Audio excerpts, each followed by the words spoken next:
বছর যখন আফগানিস্তানে 2 লক্ষ মা বোনদেরকে শহীদ করা হলো, তখন মানবাধিকার কমিশন কোথায় ছিল? ইরাকে যখন গণহত্যা চালানো হয়েছিল, তখন এই তথাকথিত মানবাধিকার কোথায় ছিল? কাশ্মীরে যখন গণহত্যা চালানো হয়, মানবাধিকারের কমিশনের বক্তব্য পাই না।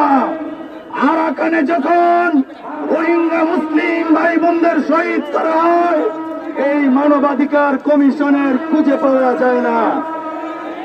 ইতিহাস ঘাটলে দেখা যায়, যেখানে মানবাধিকার কমিশনের অফিস স্থাপিত হয়, তারা এখানে বসে অভ্যন্তরীণ বিষয়ে নাক গলিয়ে মানুষের মধ্যে বিভাজন সৃষ্টি করে দেশের স্বাধীনতা সার্বভৌমত্ব ধ্বংস করে। অন্তর্বর্তী সরকারের কাজ ছিল পতিত ফ্যাসিস্টদের বিচারের আওতায় আনা। সেদিকে অগ্রসর না হয়ে পশ্চিমা সহযোগিতায় বাংলাদেশের স্বাধীনতা সার্বভৌমত্ব নিয়ে খেলা শুরু করেছেন। পরিষ্কার জানা থাকা দরকার, অতীতে ব্রিটিশেরা 200 বছর আমাদেরকে দাবিয়ে রাখতে পারে নাই।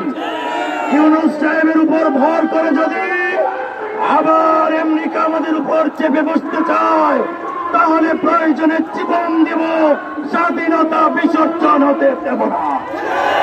এই সংগ্রামে যদি রক্ত দিতে হয়, জীবন দিতে হয়, কারা কারা প্রস্তুত আছেন? নারে তাকবীর, নারে তাকবীর। জমিয়ত উলামায়ে ইসলাম বাংলাদেশ, রাজপথে জমিয়ত, মানবাধিকার কমিশনের আস্তানা, নারে তাকবীর।